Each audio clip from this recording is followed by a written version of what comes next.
What was that? Good. I don't know. That's my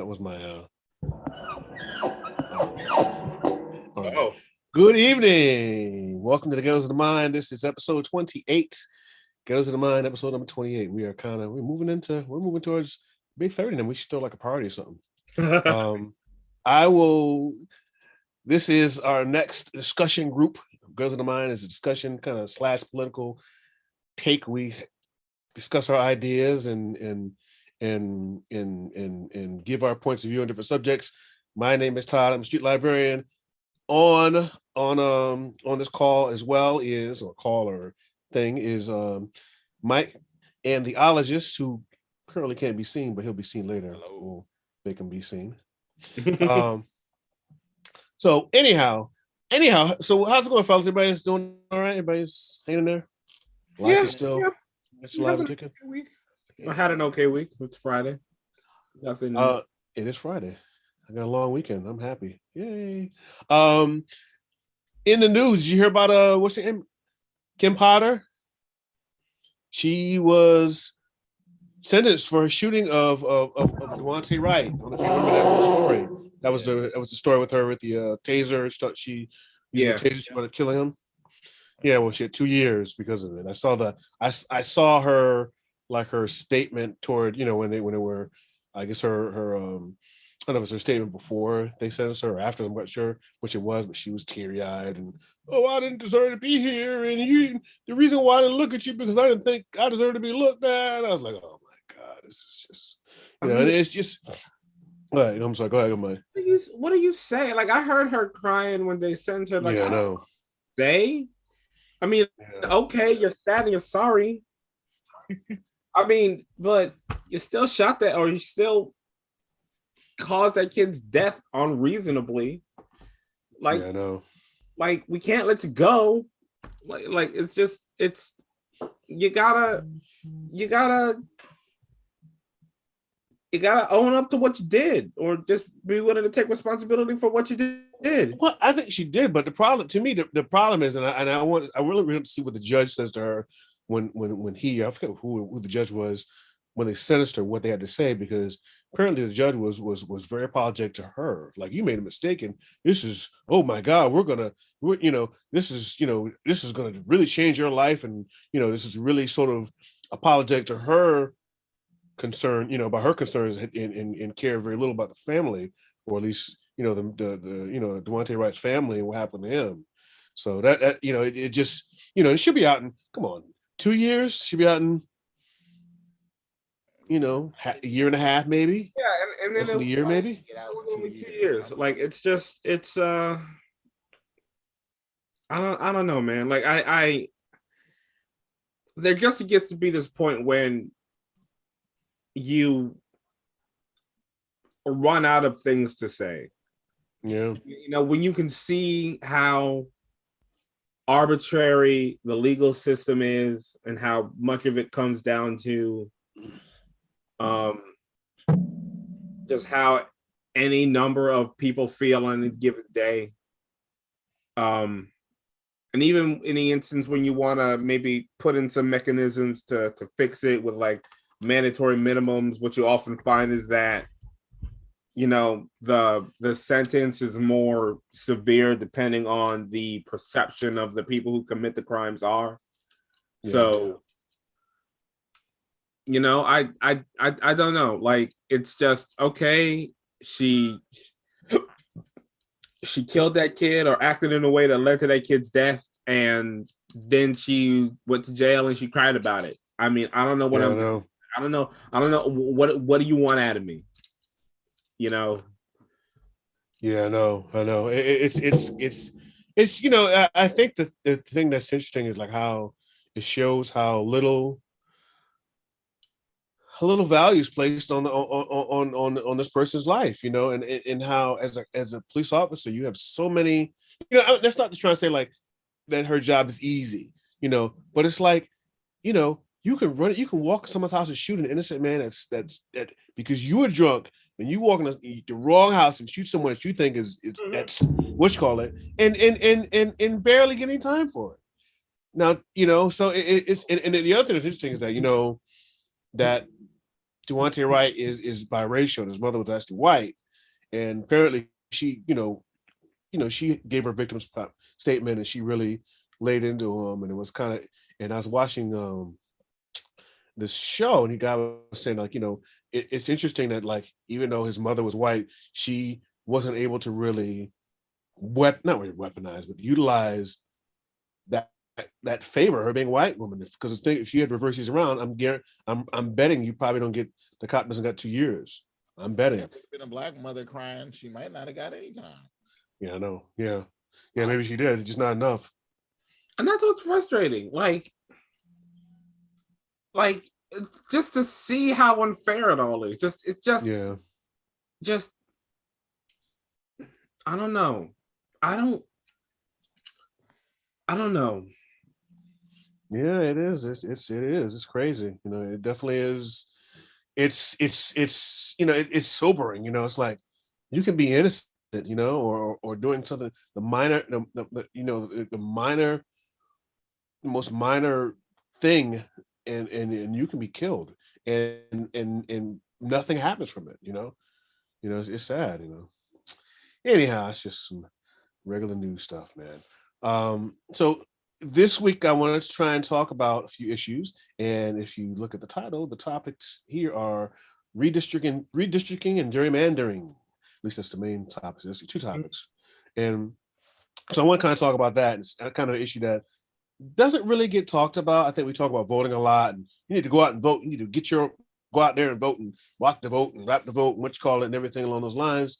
But you don't really think about, it's sort of another game being played outside of just voting, outside of just being voting. This whole idea of districts and how they're designed and cut and changed over time. And it sort of got me thinking about this topic about redistricting and how it can affect voting rights and what it means. Like I don't, a lot of people kind of hear it but aren't quite sure of how it means and how it's done and what the purpose behind it. So it's like redistricting is kind of, how they change districts, and every so often they're changed. Every so often, every member of Congress, the House of Representatives are elected from districts, and they have to divide the districts so people can live in the geographic area. So, there's a certain district for New Haven or I think it still controls the state house. Right, House of Representatives. Yeah, whoever controls in the state legislature, you can redraw the district. So right, and so basically, you have different jurisdictions, and redistricting is a process in which the district bodies are drawn, like how you configure what certain towns' boundaries are, what a certain area are, or certain counties and what have you. It usually occurs every 10 years via the census, and it requires by federal law. It should be federal law requires it should be have an equal population, so it's not discriminated based on terms of race. It's supposed to be. It's usually done by the state legislator, and which is the primary control of the redistricting process.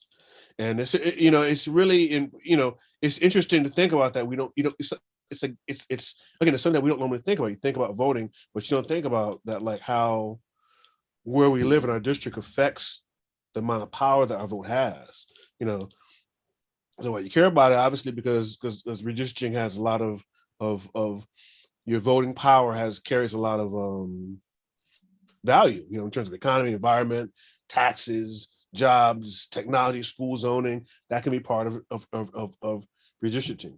And the location district lines sort of dictates what the voter can decide for. Changing the lines can change relevant voters. So like if I have one district where I have a lot of people of one certain ethnicity, if I change the district, I could change it to where I can split it or make it where another group is less powerful in a certain area. So it almost encourages manipulation by elected officials to kind of create their own kind of party lines to sort of keep themselves in power, which is a lot of times what a lot of politicians want to do. That's that game behind the game. You're in power, and I want to keep in power. So what I do is I try and work to work on a redistricting law so I can keep myself in my group in power and limit whatever party else is in power. So it's just interesting to see what happens with it. And basically politicians use it to kind of help keep themselves in power in some degrees, and which kind of leads into sort of, I don't know what you call it, but it's sort of dirty, it's sort of the sort of it's dirty cousin, you'd call it gerrymandering. It's sort of the process of drawing boundaries for political favor or candidate of office. It's sort of really using that power to kind of grant one party power. You're sort of using your political power to kind of stack voters in certain areas or split voting areas. And there's two terms used in gerrymandering that's used often. It's called packing and cracking. Packing is when I'm going to put one group in one area. So I'm putting all the Black people here in this one small district, or all especially in this small district here. Or I can split the districts. It's called cracking, where you split them, where you have, okay, I have one district where I have one particular group. I'll split them in half, make them a smaller group so they have less power collectively. It's an interesting thing to think about, is to look at how, yes, that's done. How people use that. It's a it's a dirty trick. It's a dirty trick used by politicians to kind of disenfranchise voters. It kind of, it is really interesting. It obviously it disproportionates parties. That's why you have one guy, one politician or representative is in power for 20 years, and they can never be kicked out of office because they've set the district lines in such a way so all the people who vote for them will be living in the district. It's sort of a crazy thing to think about in terms of how that works. I think, I don't know if we're up on 10 on this redistricting now. I think it's with the census 2020, but they based it on the current redistricting lines are being set in accordance with the census of 2020. So it's 2020, and that's why it became so important, at least to the Republicans, is to count who got what, who got counted and how, because the census is ostensibly apolitical. right? Because where are you? Where are the people who live here?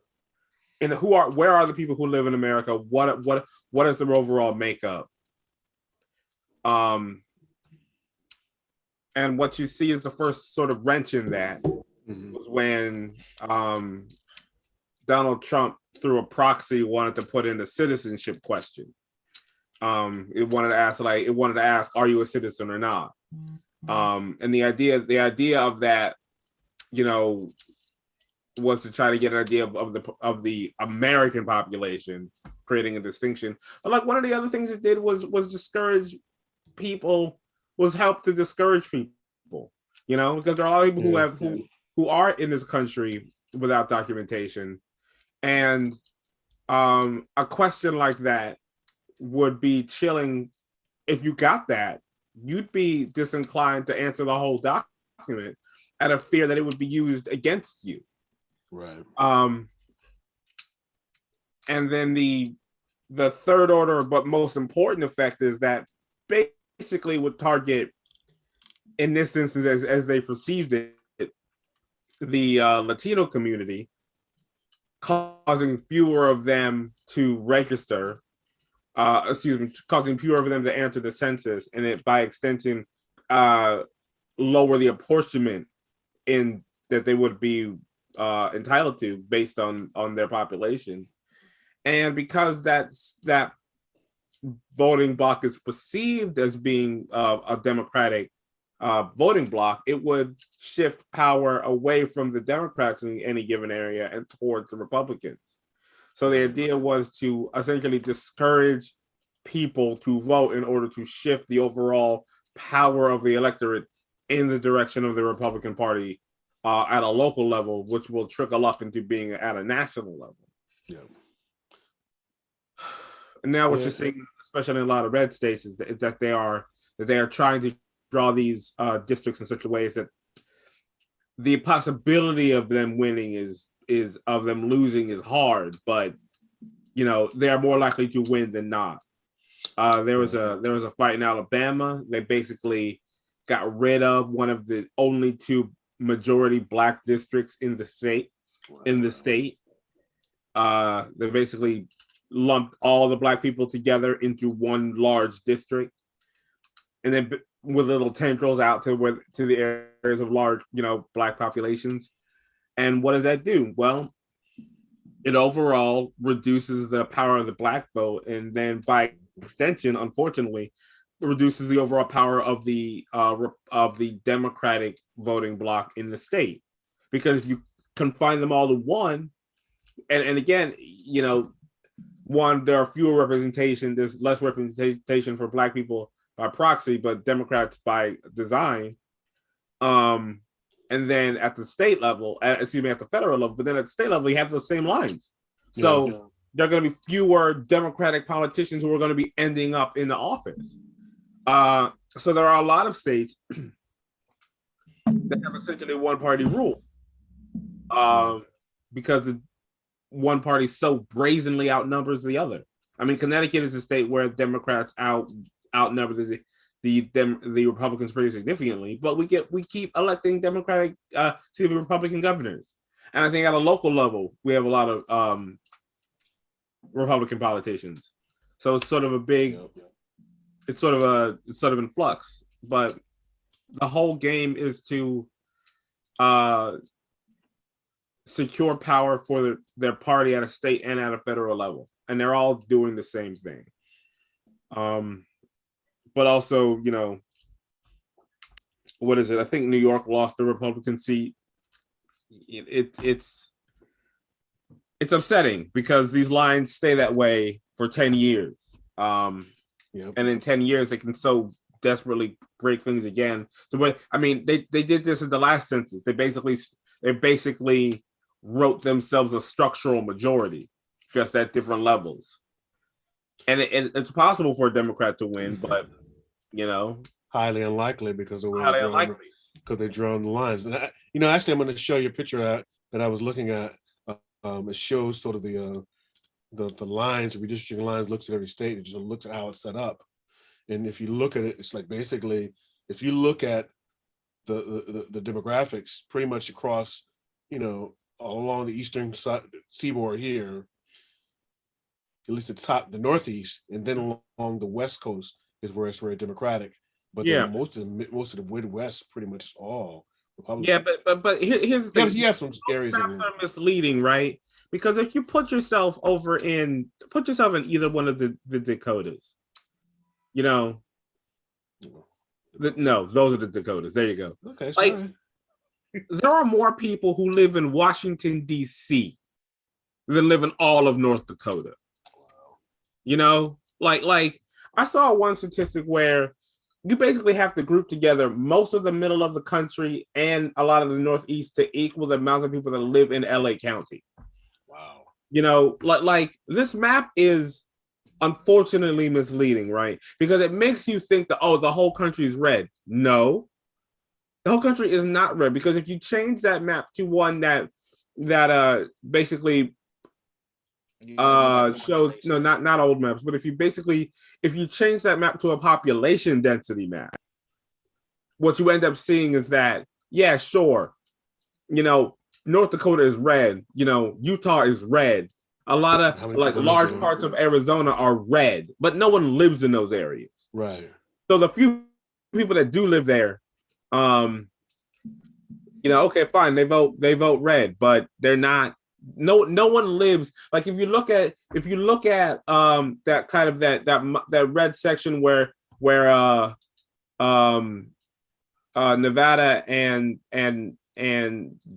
California meet. Mm-hmm. Those are fucking mountains. That's the Rocky Mountains all through there. Like, and up through the as you move away from the West Coast towards the interior, there's a mountain range. No one lives people live in the mountains, but not to the extent that people live on the coastline. Yeah. So this map is unfortunately misleading.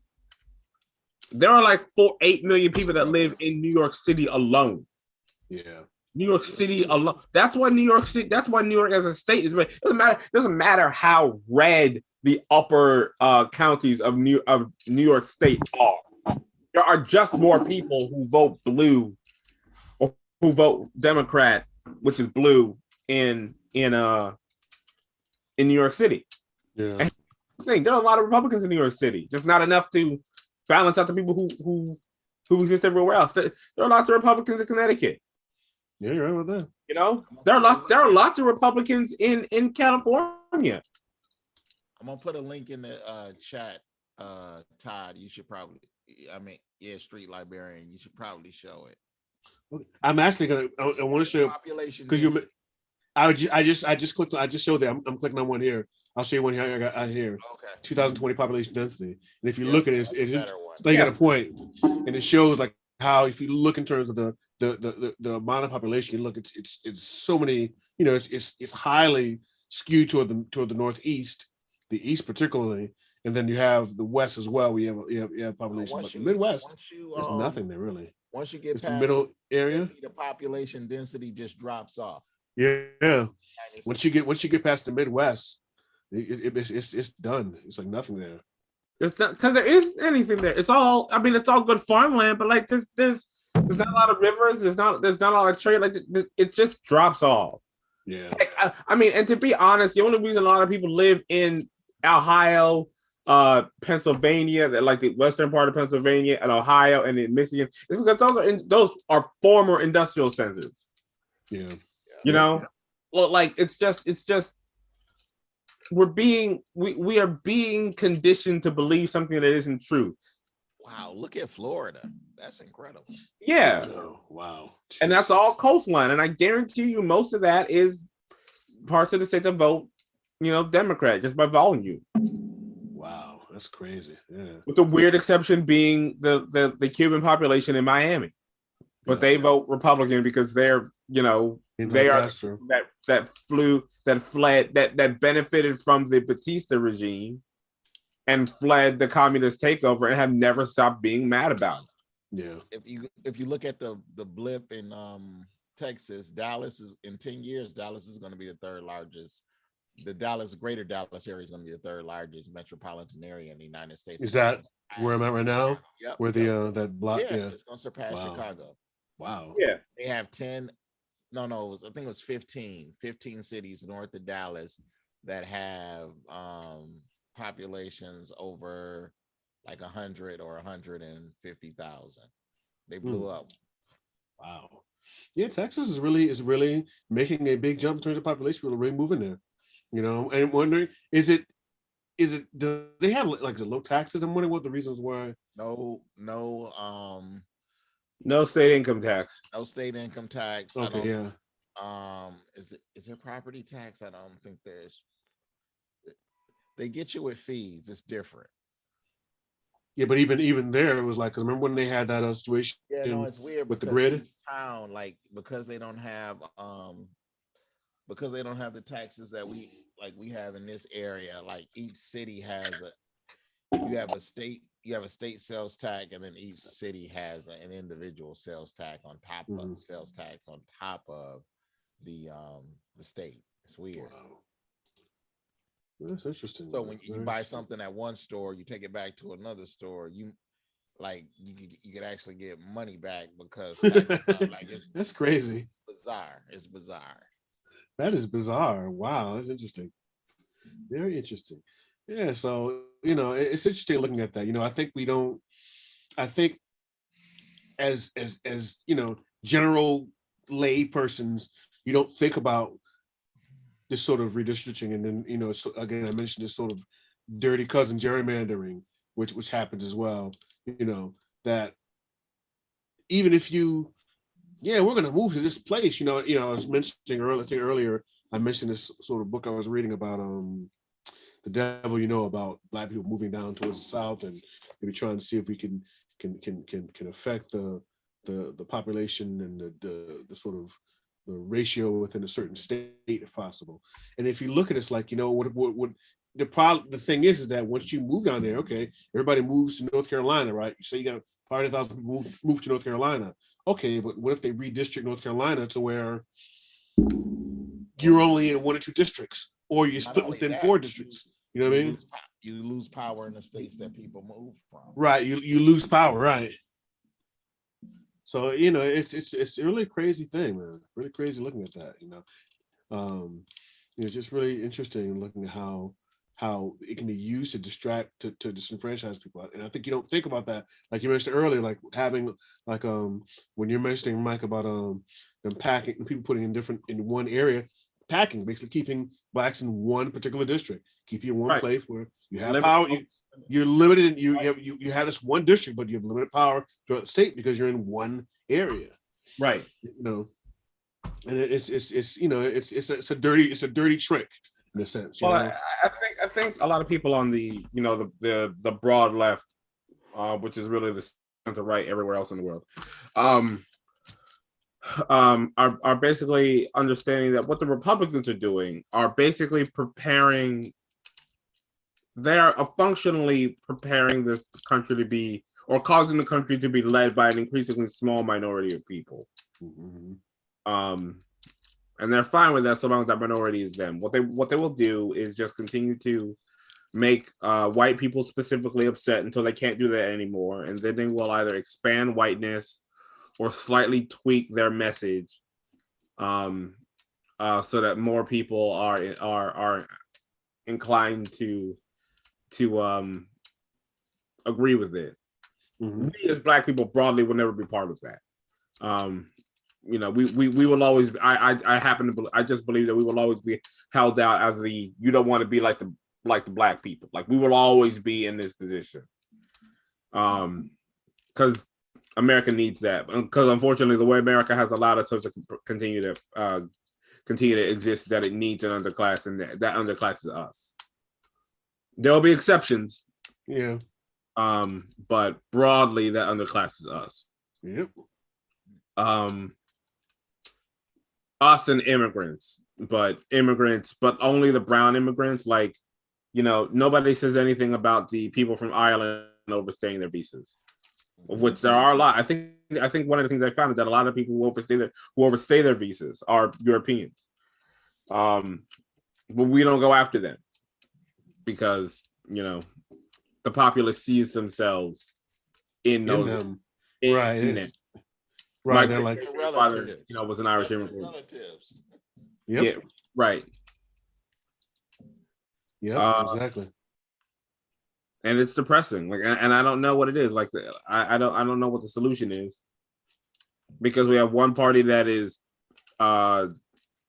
just willing to stroke, that is willing to stoke social animus, but really it's racial animus and economic animus for its own power. And you have one other party that doesn't want to do things that would help mitigate that because it affects their donor base. It all comes back to it. And I know people my age, when the economy inevitably collapses in our 50s, because it will, because it always does,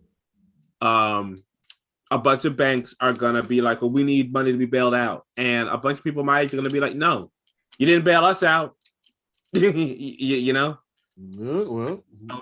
our parents lost our houses. I lost all my savings. I have, I've been saddled with debt that I structurally can't get out under no matter how much I pay.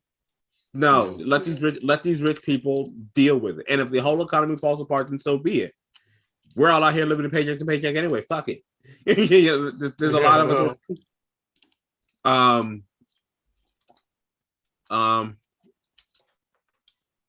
Like Joe Biden ain't gonna forgive any student debt because that's an income stream, revenue stream for the government, and it's a revenue stream for their donors, which is why it ain't getting done.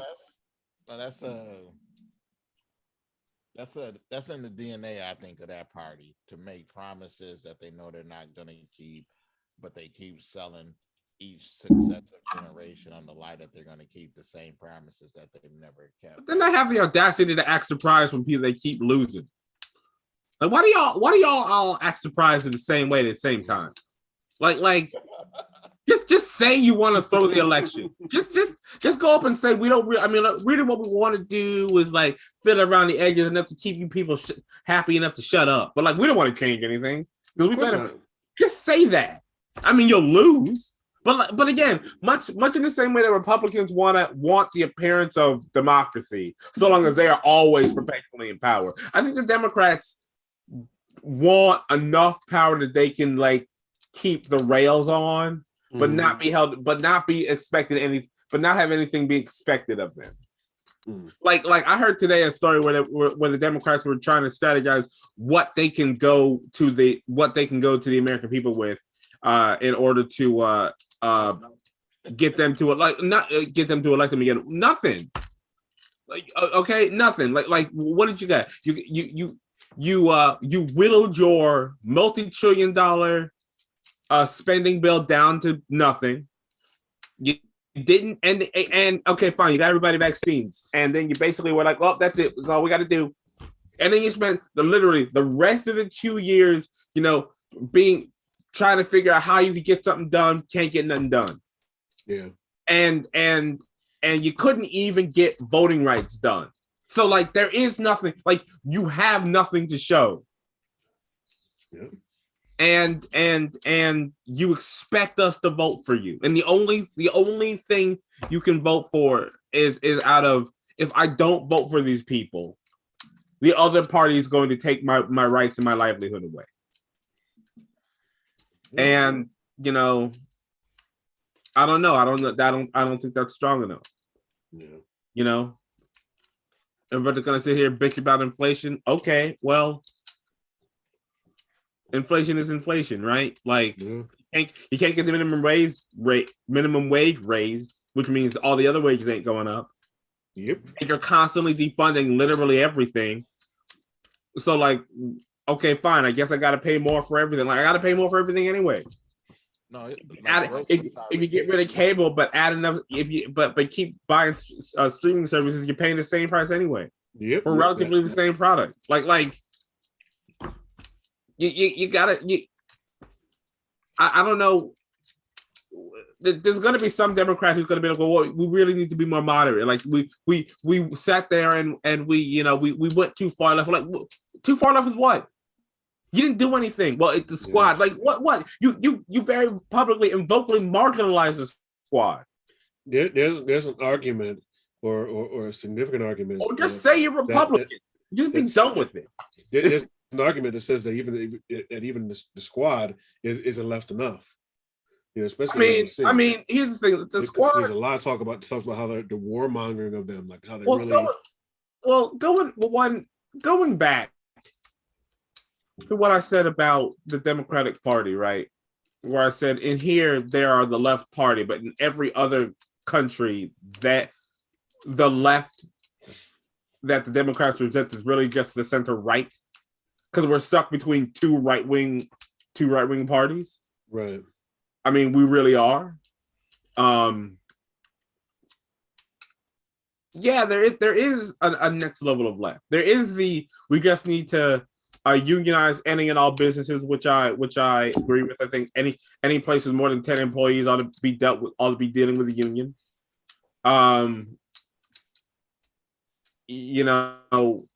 We need to privatize or nationalize all industry, which I don't think is going to work in the long run, honestly. But I mean, there's that level of left. But no, what are we talking about? We're just talking about making sure that everybody has Medicaid.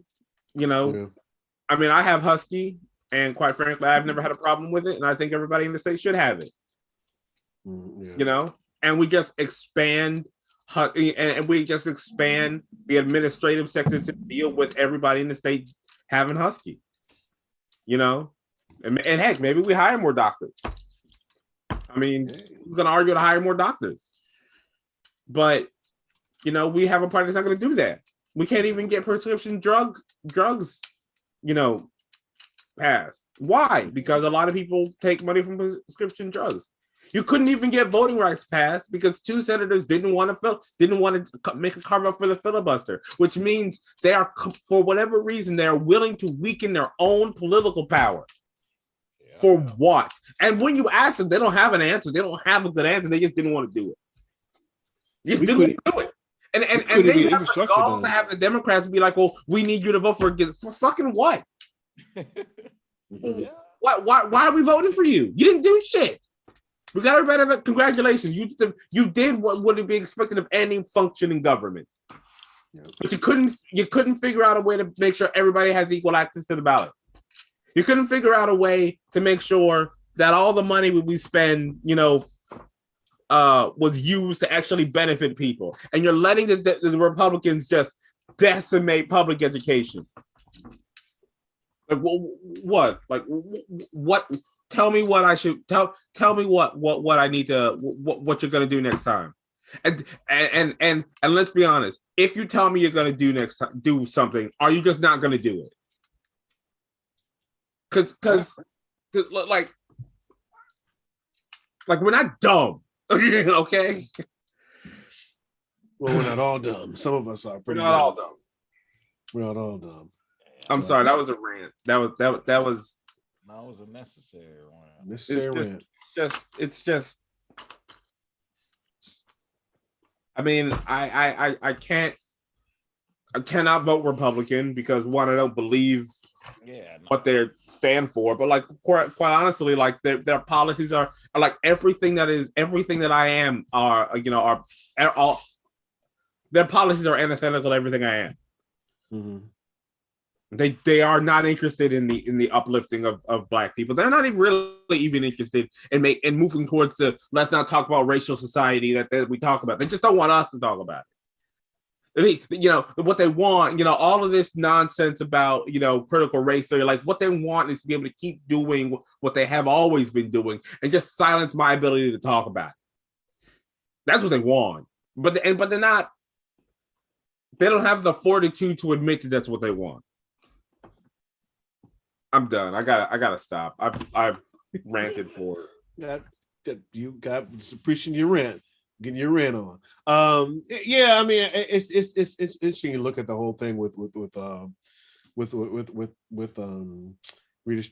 redistribution and this franchise, and gerrymandering. Actually, it is named after a after a politician. I believe a Democratic politician. Yeah, Massachusetts governor in the early 1800s, Eldridge Gerry. I guess apparently there was a bill he wanted to keep on or something, a district, and I guess it's something where it was something with salamander and it just sort of stuck to some degree. But hey, what about that one, Jerry the salamander? But yeah, it's interesting when you look at that, like how that happens, like how even if you are voting, you still run the risk of being disenfranchised. Every way you live, you have no say in what goes on. A politician can basically set yourself up to where your area can be basically, redistricted out of power. You have no power, so it's interesting. I found interesting. We're talking about population density, and I found an interesting little map here that I want to share really quickly. That's interesting, and I don't know how factual it is, but it's interesting. It's right here. It says basically 2 out of 3 people live within a 100-mile border zone. Yeah, so it basically means that your population density is pretty much along this wall here. Mm-hmm. And so when you look at it, and you look at most of the major cities are like that. Even if you look Chicago, pretty much right there. Yeah.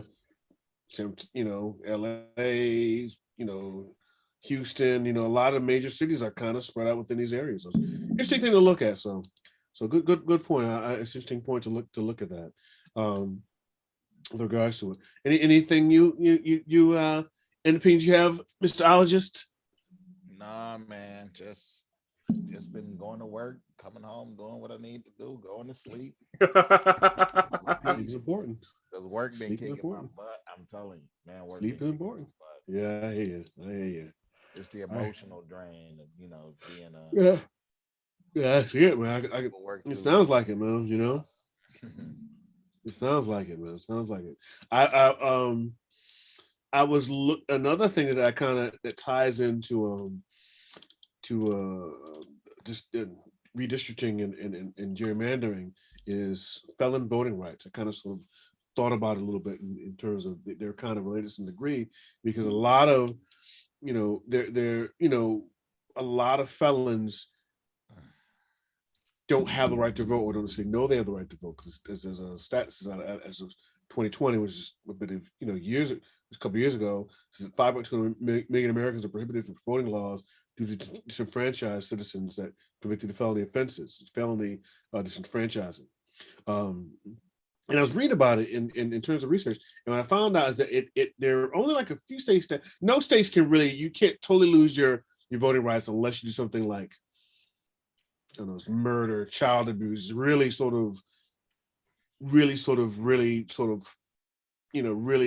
not dastardly, but really sort of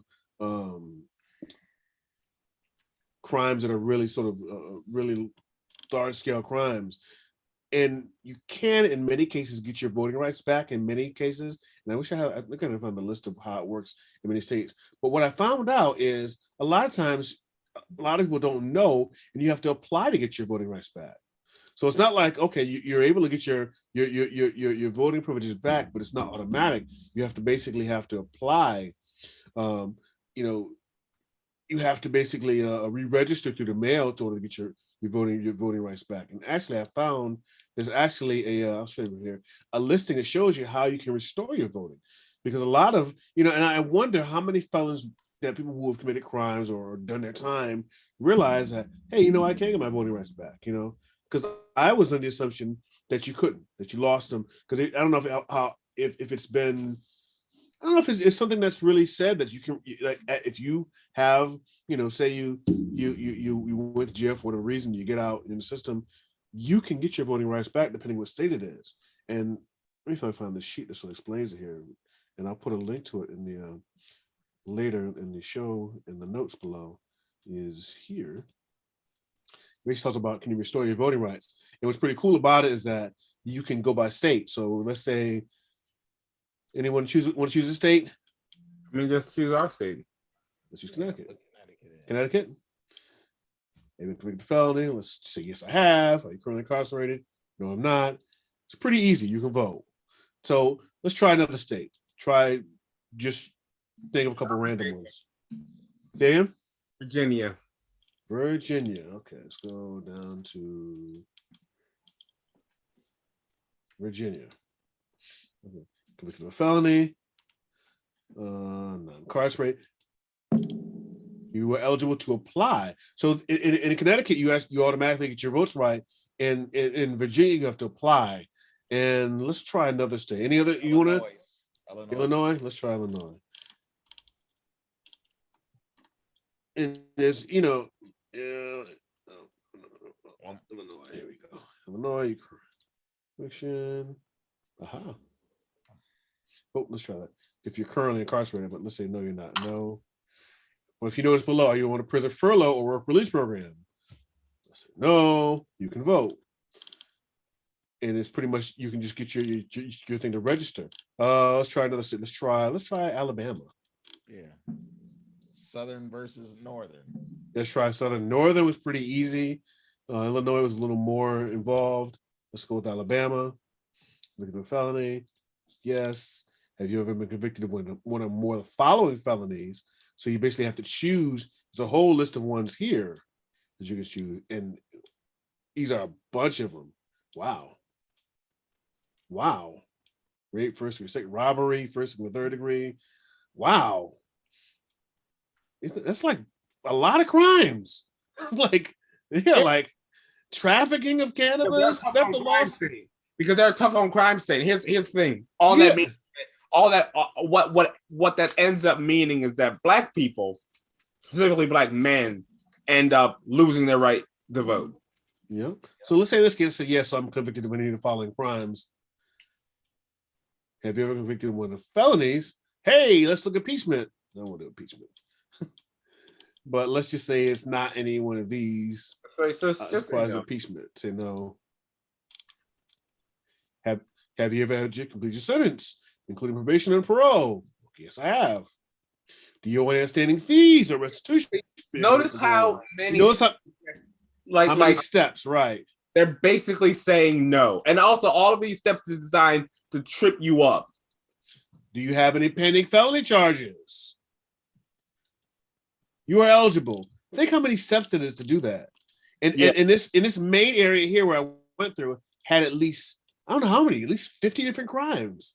It'd be one thing to be like, okay, rape, murder, incest, something that's really, really egregious, but some of these are like, these are like, I don't know, just really forgery in the first, second degree, or, and there are some of these are really what you call it, but it's like there are a lot of different crimes. But it's interesting to see how they have all these different ways of sort of keeping people. If you're a felon, they make it difficult for you to get your rights back. And it's really messed up. You think if you've committed a crime, you've done your time, and you've served your time, you should be able to there should be a process to get your voting rights back. The possibility exists. In practice, however, that's the thing. Yeah. It's not real. It's not it's not rehabilitation. It's just you serve the punishment and then you got an extended punishment because you never get back. Rehabilitation means that you get back to where you were. Yeah. So it's not. It's not a true state of rehabilitation. Yeah, we need another word for it to explain what happens. Extended punishment. I don't know what you call it. Yeah. But it's interesting. So its history is basically colonial laws which kept you from voting. If you committed an egregious violation of the moral code. Many states they instituted felon disenfranchisement policies in the wake of the Civil War after 1869. And a lot of this, obviously, well, I won't say obviously, but of course, was instituted after Civil War, post-Reconstruction, tailored to disenfranchise Black people. Its roots are firmly, are firmly planted in the roots of Jim Crow. So basically, it makes it where. So, for instance, in the South of the Civil War, state lawmakers could make a law called Black Code, which keep you from voting, could take away voting rights for crimes such as disobedience to your employer, which could be charged a criminal law, which could lose your right to vote. Just any little laws that they have that they can create for you. Because they were looking for ways to keep specifically Black people from voting. And in that way, keep them at the lowest rungs of society, so that they had to do all the most menial work for the smallest amount of pay. Yeah. Because we will punish you for no longer having the right to be forced to work for free. Yeah, it's crazy, man. It's crazy. We can incarcerate you and then make you work for free again. Like that's. Yep, that's it's called debt peonage. So say you owe, we'll go back to post Reconstruction. So say I have a bill that I owe, or a fine or something. Say I'm loitering, they'll give me a $50 fine, right? Well, you can't pay the fine. I don't make any money. I only make $2 a week. Oh well, you're gonna have to work. You're gonna be stuck here working that money off. So that's why they keep a lot of people kept them in slavery. We can just arbitrarily say when you work that money off, so you can just never be able to pay that off. Yep, that's your life, Negro. or just the fact that the 13th Amendment says essentially slavery is legal in the event of punishment for a crime. Yep. So then what happens? Then a lot of shit becomes illegal. A lot of real minor shit vagrancy becomes illegal. So not having a job becomes illegal. But again, only Black people had to really deal with that. Walking, walking in a place you weren't supposed to be able to walk becomes illegal. So going from town to town. So here's the thing: you could lose your job, decide to go to another place to look for work, and be picked up for vagrancy because you were looking for a job not having a job. Like you were walking somewhere to look and get a job.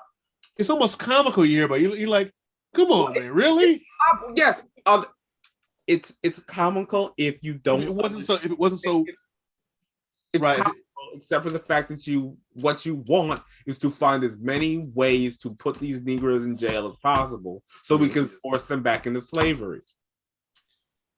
Which is why you are told to view all of them with suspicion. It's why everyone has the right to question why that Black person is even here. Is he supposed to be here? And that has continued to this day. You know, do you live here? Can I see ID? Yeah. I watched. I was watching the other night and I couldn't finish it. It was just, and I get it. I started watching 12 Years a Slave. I saw it when it first came out. I can't watch them movies no more. And it was like, I said, let me just watch just sort of the whole. Even whilst I seen it, let me just watch the first half an hour of it. And it's the whole scene where the guy suddenly, like, he's a free man, he's got his family with his, he plays the fiddle, he plays the band, and meets these guys, and they're like, if you come on DC with us, we're part of a carnival of a carnival, and you can play music with us. And what you call it? He goes on there, his wife is out of town, goes out with these guys, gets drunk one night, wakes up in bondage. And I'm like, wow, man. And that was can you imagine real. that?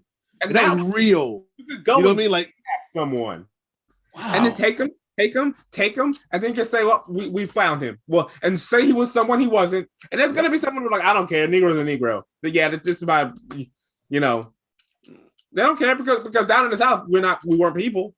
So, you don't care. and you don't care that this person was kidnapped. Because quite frankly, the idea that person was free yesterday or a month ago doesn't matter to you because you don't think black people have the right to be free anyway. I couldn't finish it. I was like, because I was so in the guy's house, like, imagine you wake up one day, you go out drinking one night with your friends, right? Or some guys you think are friends. You wake up from a hangover one day, you're in chains, and you know what I mean. And it's like, wow, it's just, it's like I couldn't. I was like, I couldn't finish. I was like, man, this is just too much. I was like, it's just too much. It was much. also the story when they took him down into DC, which was also one of the biggest slave ports in the country. When he was in a processing center, this woman and her children had come in looking for her husband. I saw that, yeah, and they took him. I was like, wow, yeah. I think that's the part. I think that's the part where I just tapped out. I was like, I just can't. It's just too much, because and what I realized is that because it was so visceral. You know what I mean? You're so close to that to experiencing that happening to you. It's not like just some sort of far and away. Oh, this happened in the 1200s. No, this happened just a couple hundred years ago, and this could probably happen to your granddad or your great granddad or someone who's really closely connected to you, and it's just so it was just hard to even that, but it's crazy, man. Yeah, and they want us to shut up about it. They're not interested. They just want us to shut up about it. Just get over it. It'll be okay. Just go over it. I mean, you keep bringing it up. Well, structurally, think about all the things that spell out after that. Yep. Well, I mean, I think you're just spending too much time looking at the past. I mean, I don't want to do anything to make amends for the wrongs that were done to you and your people. So what I'm gonna need you to do is just be okay with it, but also be silent about how those those things still affect you. Basically, right. Don't bother me with your problems. Don't bother with your problems. Don't bother me with your problems. I'm out here. I don't want to hear that shit. That's what they want. I don't want to hear that shit. I got other shit going on. I got problems. Hell yeah. Oh man. So, but that's kind of a little bit about sort of this redistricting and which how can what can be done about it? That's my question, I guess. Well, what can be done sort of? There were a number of voting bills that were that passed the House but died in the Senate. And that's the reason why nothing can be done about it, because the power structure, the people who get elected by that process want to keep it. Mm. And even the ones that stand to lose from it never have a super majority and the will to do what's necessary to erase it. Mm. Right. I mean, the idea is on a lot of levels, not a lot of, but like a couple of states have nonpartisan third parties draw the districts. Certainly none of the states were run by Republicans, mind you. Of course, and in the states where they are run by Republicans, they are doing their best to tip it back to their advantage. But you basically, I mean, there have been places where you have algorithms or AI draw the district maps. Well, What's left of the Voting Rights Act, again, what's left, and that's only for now. algorithms aren't objective because algorithms are They're programmed by people. Right. Yeah. They have the implicit bias of the people who program them. Like Yeah. it's something magical and objective, and to talk about if there's states that have third party people draw the lines in their democratic states, that's crazy. I mean, when I say that's crazy, it's a game. You're playing in the game. The other side is cheating. The refs aren't call it, and you're still going to play an honest game. Your chances of winning aren't going to be that high. Pretty slim. But again, they're not interested. I don't think they're interested in winning. They're interested in putting up a fight that makes it look like they're trying, and every once in a while when they're participating but not winning. Right. Participation trophy. I played. Like that. Wow. I continue to hate everybody who goes, your generation got participation trophies. We didn't ask for those. We didn't make those. Yeah, we were all kids. Yeah, exactly. Like, we didn't ask for participation trophies. Those were given to us by people who wanted to make our parents feel better, or who feared that our parents would give them trouble for not, sufficiently rewarding their child. Like, we didn't ask for participation trophies. Like, it's just we were happy at, like, there were, whatever you were doing, there usually was different levels to it. So if you could be a boss at your level and maybe you could advance to the next level and compete and do something, and that was fine. But if you knew that you couldn't compete at the next level, you just stayed at the level that you was at and was a boss. And you were content. Like, it was what it was. Like, it's like in street basketball, certain courts, like, if you can't compete with them, you don't go. You go to the court where you the man. Yeah. You stay on a small court. Yeah, I was gonna say, it's funny that I've heard that many times that people will blame you millennials, you people, you guys, you got participation trophies. And it's like, well, who gave out the damn trophies? It's like they didn't make the trophies. It's like you gave them out. So who's to blame? Collectively start crying at 3, and everyone's, well, we'll just give them something. Like, we didn't do that. Y'all did. No. For your own egos. Yep. We all knew, like, because they're all out there, like because all of the awards are out there at the beginning of the day, and there are like 3 to 4 trophies, and then everybody else gets a ribbon. We all know what that is. Like, we all know, like, nobody was fooled by that. Yeah. I remember when I used to bowl, like, I think the first time league I was in, we didn't get anything when I was a kid, but the next, we got better every year and got, like 4th place, 3rd, 2nd, whatever, 1st. Right. But we got better. We didn't like that feeling the first year. There was no participation trophy. I actually got a sponsorship award my first year bowling.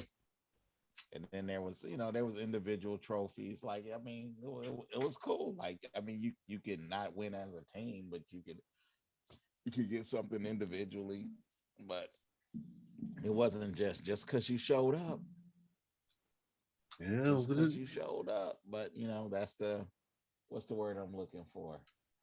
I'm a dinosaur. So my professional sports drives me crazy, and I get it. I get that the athletes are human beings, this, that, and the other. But there's a certain relationship in the era in which I was, I'm gonna say, conditioned, and in which my brain was conditioned, that a coach and a player had a certain type of relationship. And I'm not saying that a coach could do crazy, brutalized stuff, but a coach figured out how to push his players. He didn't do it all the same way, or she didn't do it all the same way with certain players, certain star players. you got to ride them. Other ones, you got to get in their head and convince them this, that, and the other. As a coach, you had to figure that out, how to get the most out of your players. But now, nope, you're limited in what you can do. So that was, a little discussion in terms of redistricting and gerrymandering and felon rights. It's interesting thing about that. About those issues about that. I was, Aldous, you talk about sports, and I was just reading interestingly. Did you hear about the NFL that they hired Loretta Lynch to be their lawyer in the discrimination suit? Who you heard did? about that? No, The NFL. The NFL they hired Loretta Lynch, who was part of the AG for the Attorney General for Obama to be their attorney to fight the racial discrimination suit filed by Brian Flores. Yeah, it's the optics. They always do this crap. Yeah. It's the optics. It's just I heard. I was like, had a white person do it. No, we're not racist. I'm like, wow, that's interesting. I bet they backed up the brink shot for her. Like, I bet she had a nice little chunk of change to do that. Of course they did. Of course they did. And don't get me wrong, like, well, I should be quiet. I mean, I enjoyed the Super Bowl halftime show, but I'm glad all I'm gonna say is I'm glad a certain person wasn't the headliner. Like, even though they almost were in how they positioned that person. Who's that? I'm not gonna say. It was a hip hop show. It was good. I enjoyed it. All right. Since you said that, do you think it was the best show? No, because I hear people saying it's the best show. No. It was the best. First of all, I thought it was a good show, but I didn't get the fact that Dre and Snoop were on those houses performing, and then the people below them were dancing. It looked disconnected, Yeah, they were performing. I mean, I got it. I didn't watch the game, but from what I saw, like, I just didn't like that setup. Like, I don't understand. I didn't either. No, I got it. Like, they were in LA. The ground was a map of LA, and folks were dancing like all around greater LA. The performances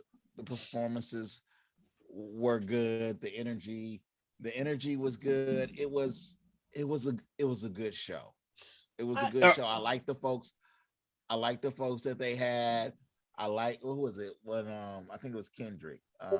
Kendrick killed it. I think he had the best set. Like, he had the old brothers dressed in suits. Right. But here's my point. If you watch it, Dre and Snoop are on top of those buildings performing, and you have the dancers below. I don't know, crip dancing or whatever dance they're doing, right? Doing a lot of different stuff. Right. But it was disconnected. So it wasn't like they were, you either look at them or you look at the people below. They weren't together. But when Kendrick performed, he performed down below with his group. So it was cohesive. It was a unit. You know what I mean? But all the other acts were performing. It just was. I didn't like that whole setup. I'd rather than performing on the stage with everyone there where they're there. It brings it together as opposed to it being separated, and that's how it seemed when they were performing. Mary J. Blige was good though. I mean, I ain't mad at her. I thought she did a good job. Yeah, she did.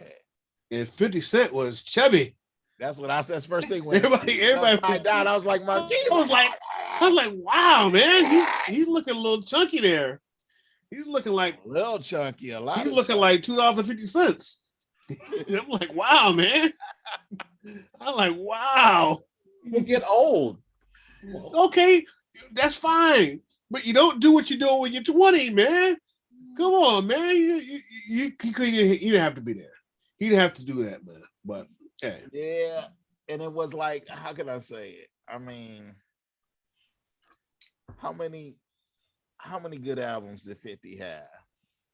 Yes, me. I'd say his mixtape and then the first album. Massacre was overrated, and otherwise, he hasn't been he's not what you call a top flight artist, like musical Everybody artist. else had a little bit of longevity. That Right, he had a run. That's 50's all run I'm was more saying. about what he did outside of music. Yeah, no, Like- I mean, but I give him all the props in the world for using his opportunity and transitioning into other things and doing what he did. Like all the props in the world. But so I don't know how I found about I got on there, but they showed Michael Jackson's performance at the Super Bowl in 1993, and I was like, wow, there's a difference between the two. I mean, you could just even Michael Jackson 1993 was hounded. He had the whole thing with the kids people, thing. It was no, not a comparison. Not a people comparison. have short memories, and people believe that the moment that they're in, like the present moment that we're in, always has to be bigger, the bigger, better deal, the bigger, better thing, and that each subsequent performance is supposed to be levels above what came before just the previous year, and that's in not just in Super Bowl performances, but just in general. And life isn't that way. Like, it just isn't. Like, you gotta be able to appreciate and be able to honestly sort of look at stuff and rank things and realize stuff isn't always going to be better. Sometimes you get a little bit worse, sometimes you get slightly better, sometimes you get something different and unique. Like, it's all a mishmash of stuff. Yeah. And Eminem, Neil, and everybody's all salty about that. I'm like, wow. Eminem doing the kneeling thing. Whatever. I didn't like, honestly, when I was watching it, that connection didn't even register in my head. It didn't initially, and I saw it later, and I said, "Oh yeah, that's what he's doing," and then it clicked. I was like, "Hey, well, that was irrelevant to me. Whatever." Yeah, I mean, I'm not mad at him. Hey, he's doing what he's doing. He doing what he had to do. Do what he feels. He's doing what he feel. Hey, more power to him. I ain't mad at him.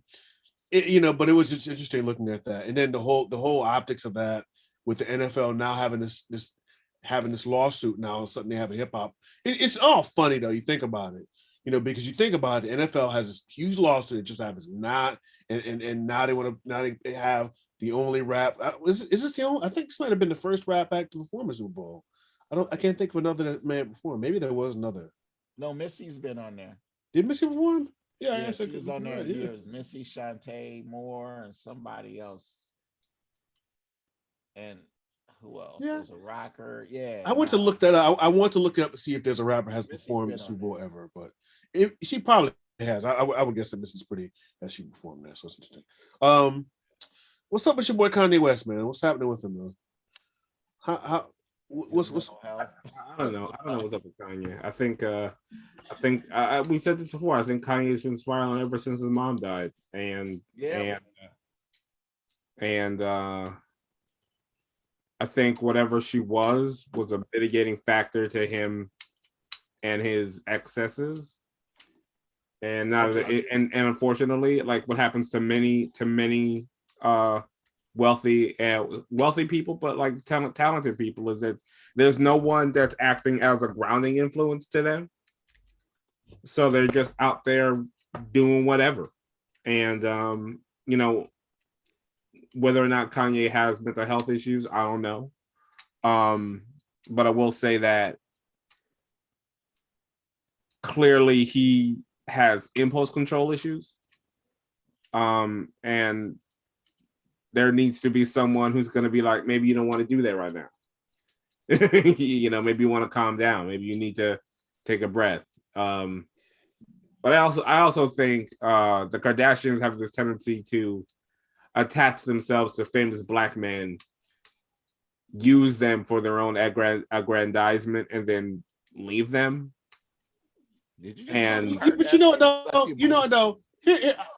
All right, I agree that he needs some sort of grounding influence, and it's just his mother died. He hasn't had that. There's a documentary on Netflix I want to see that's about him. That's pretty interesting. It covers his come up from him starting at Rockefeller and on to him becoming what he is now, a damn cult leader. But I think my issue with him with Kim Kardashian is like, yo, you chose her. How you get mad now after you chose her and she's doing what she's gonna do. You know what I mean? It's the type of guy that falls in love with a stripper and then gets mad because she strips. It's like, my guy, it doesn't have to make sense.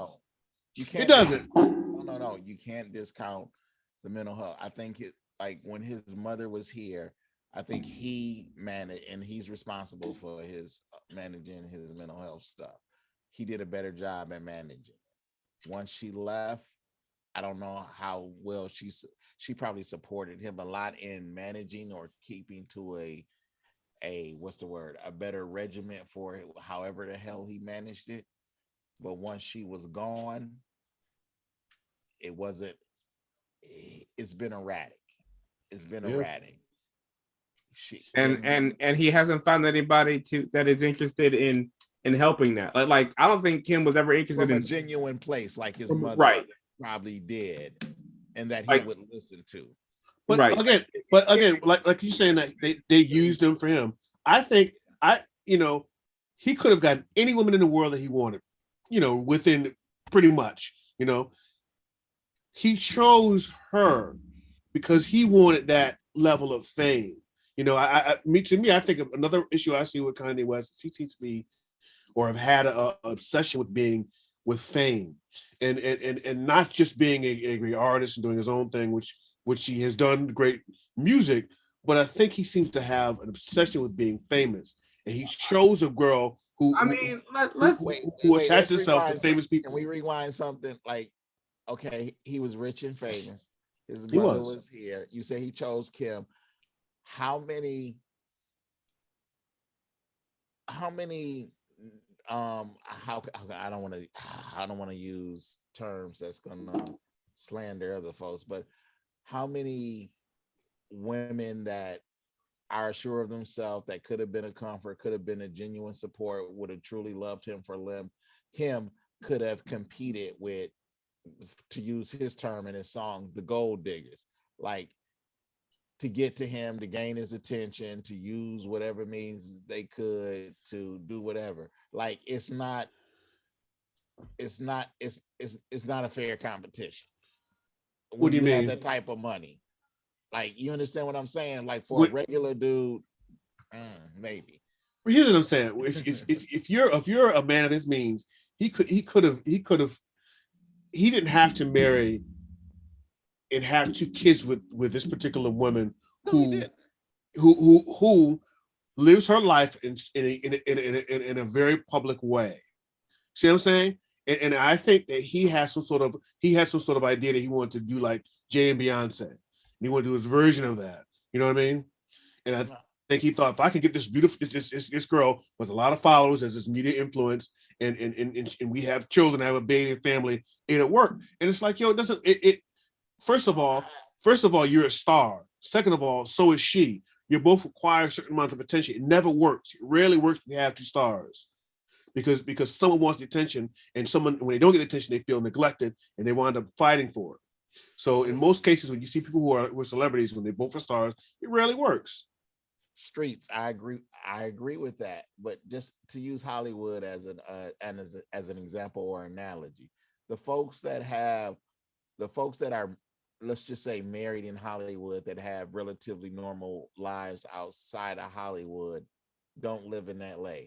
They live in like Montana or some other place. They fly in, they do their projects, and then they get back to their isolation into their little small communities. The ones that have marriages that last a long time, the one and seem more genuine, the ones that get caught up in the spectacle of being the top actors or actresses that are married, this, that, and the other, those will never last, never ever.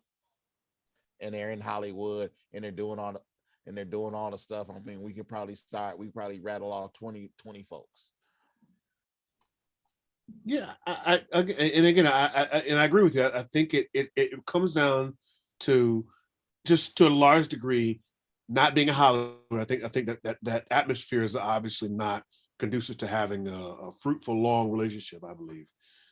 But I also think sometimes it's like when you see celebrities and they say, well, I'm the biggest actor in the world, I married the biggest singer in the world, it'll be great. It never works out. Because you have two people who are like sons, and it's like, well, we know Kanye always wanted attention when he's whatever knocking over right, just like at an award show, like right, and that's what I'm saying. This whole thing, personality. So, like I'm saying, it's to be expected. It would have been hard for him to find a I don't want to. I know what you're saying. I know what you're saying. A woman to compliment him into as a spouse fulfill to provide some of the things that his mother provided him to help him manage his stuff. I'll put it that way. I understand what you're saying. I just think that, you know, obviously there's a mental health issue, so that sort of clouds things in a different direction. But I think he could have had his choice of any woman he wanted. You know what I'm saying? He could have went to find the furthest parts of the world and found a woman that was whatever, you know, whoever he wanted. You know, and is an accomplished woman, a woman that was smart, a woman that would just do his bidding or whatever. But I think he particularly wanted fame. He particularly wanted this sort of uber fame. He seems to really, you know, and I see it with a lot of rappers these days, and a few other rappers, they seem to overvalue nouveau riche, you know, being the Gucci's and the Pradas, the sort of the upper crust. Well, and they put so much stock into it, you know.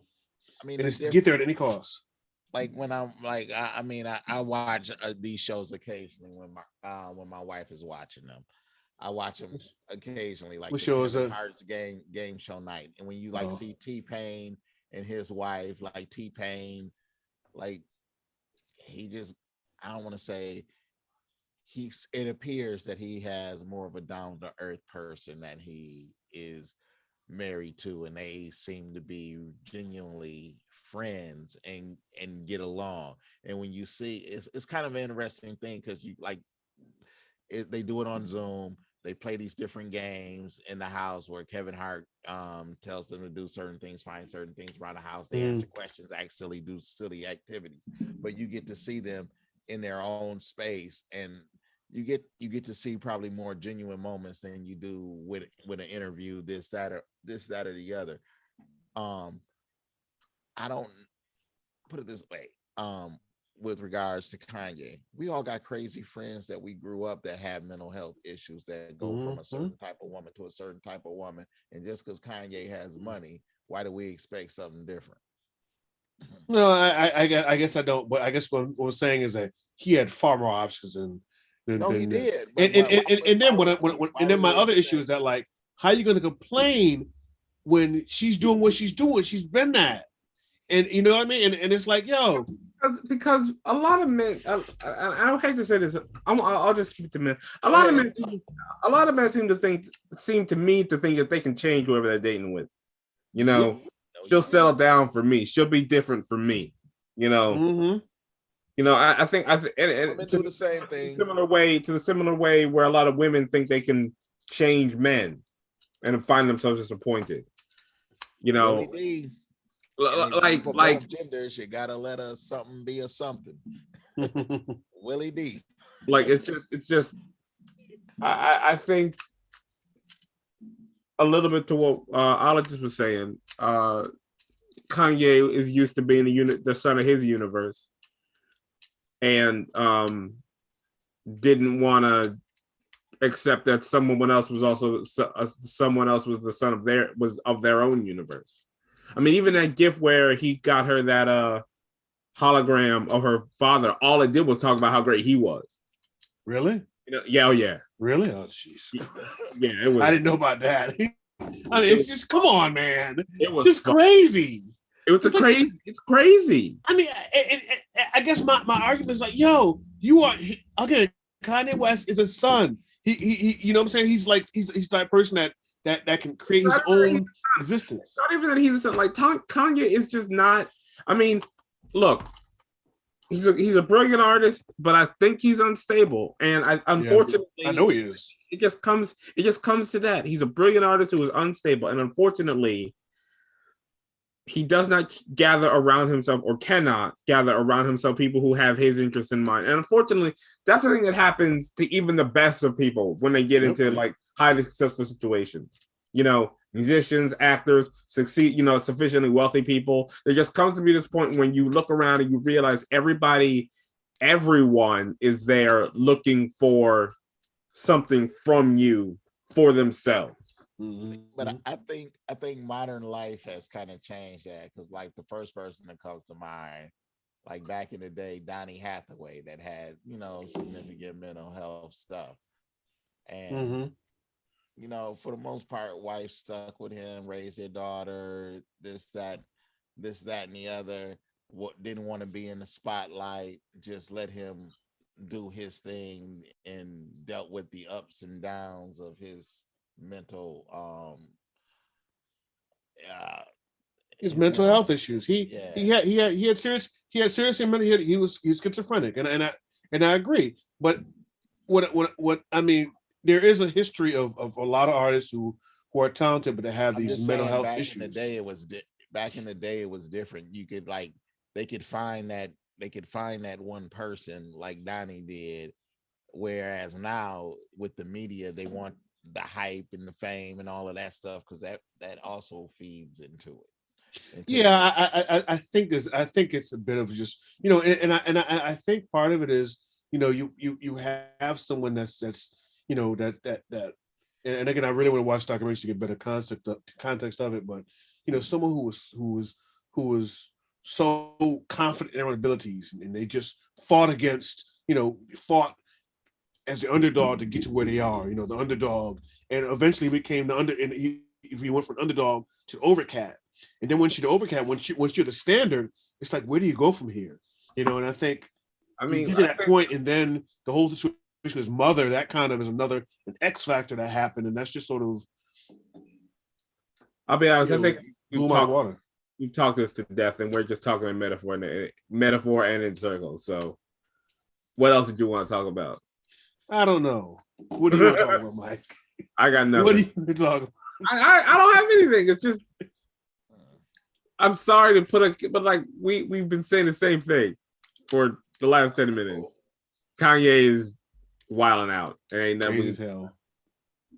I got nothing. Well, so anyhow, this you anything you have to add in, Mr. Rod, Mr. Ologist? No. I go ahead. No, just nothing really. Just living day to day. I'm a couple of things I'm going to mention. I think that since it's near the end of Black History Month, that you might want to check out if you happen to have any of the streaming platforms on Amazon. There is I mentioned last week the Gregory documentary, but they also have one on Rick James recently. That's pretty interesting too. And I think I also want to check out, and I'm not sure if I want to talk about it on a future episode, but I want to talk about the Cosby thing, to W. Kamal's thing on Cosby, and I kind of want to watch that because I heard some interesting things about it. See what it says about that. Can we talk about that? And I mean, it would be nice if the larger group was here, because I would be interested in hearing everybody's opinion on where do we Cosby? No, not Cosby. No, not at all. Where do we think Black History Month is going? Because we're all of us are pretty older on this cast, and we remember what it used to be, and it's a lot different than it was when I was younger, than when I was a kid, to when I was in my teens, when I was in college, when I was fresh out of school and working. It's different. Yeah, different times. I have one issue I think about. But my question is, where do we think that is where is it going? Will it be for our kids and our grandkids? If it's I don't know. I saw a story about a school, I want to say Indiana, that basically sent around a letter saying parents can opt their children out of Black History Month presentations, because there's fear that even having them will be counted as critical race theory. You got to be kidding me. I will find it. I will put it in the group chat. Wow, interesting. You know what? I was thinking the other day that a lot of times you'll watch every year around Black History Month, someone will come along and makes a statement that Black History Month needs to be canceled. It doesn't exist anymore. You know, they'll make this huge statement about how Black History Month shouldn't exist, that it's no longer valid, that it's out of state, it's passe, we don't need it anymore. We have enough things going on. Black History Month, it should be all year round, all this. And I was thinking, you know, No, Black history is all year round. It is. We can focus on it in 1 month if we so choose. As a but group. but my issue is that you don't see any other group say that. Do you? Next month is Latin History Month. No. I think unfortunately, Spanish History Month. it's You rarely because- see other groups say that. Well, no, the other groups do say that, but really what you find is that it's not other groups saying that, it is angry white people who try to obfuscate the argument about it, right? You know, you'll have someone go, well, where's the Asian History Month? It's in March. You know, where's the Native American History Month? It's in October. You know, like it's, or November. I'm just saying, like you will usually find the person who questions the existence of Black History Month is a white person who doesn't care. They just want to end white history. Like, or the most common one is, what about the white history? Where's White History Month? And it's like, that's literally all the other months. Like, it's all the other months. You get all of it. You know, you get first billing in every other month where history is taught. And I worry that, much like everything else, you're gonna start seeing, especially in these, you know, conservative red states, you're gonna start seeing active motions to silence these voices, these non-white voices, for white comfort. And they'll say it's unifying, you know, we don't want to perpetuate racism, and therefore it is unfair to have a month where we single out the cultural achievements of one group of people. And what you will just end up seeing is a regression backwards to a time before you know, themed history months existed. What'll be really interesting is when Republicans try to figure out how they can get colleges to stop having Black history courses, because they're gonna try to figure it out. Yeah, They're gonna try. There's gonna be a point where, like, the existence of a exclusively Black history class is critical race theory and divisive, and it should be banned. You know, or when did they get to banning women's studies? When did they get to invalidating a Black history degree? Like it'll be interesting seeing them move in that direction, because it'll come. yeah. I don't know if it'll be 5 years, 10 years from now, but it'll like, if the Republicans are going in a direction, it'll come. Yeah. Okay. So Well, I'll see what I can find about. I think it's not a bad idea. Black History Month. We can consider it for another further date. You know, do we? Huh? No, I think the next time we meet will be. Oh no, next week will be 24th. the 25th. It'll be the 25th. Yeah, so we'll still have Black History Month. Yeah, we can talk about it then. All right, sounds like a plan, man. We can get the whole All group right. together and rap about it. Yeah, let's just, you know, see who we can get next time. All right, folks. So that's it for this week. Like I said, if you like what you hear, throw us a like. You know, follow the page. Give me some ideas. If you have some ideas or comments, leave them below. Anyhow, fellas, I'll talk to you later, man. Have a good night, everybody.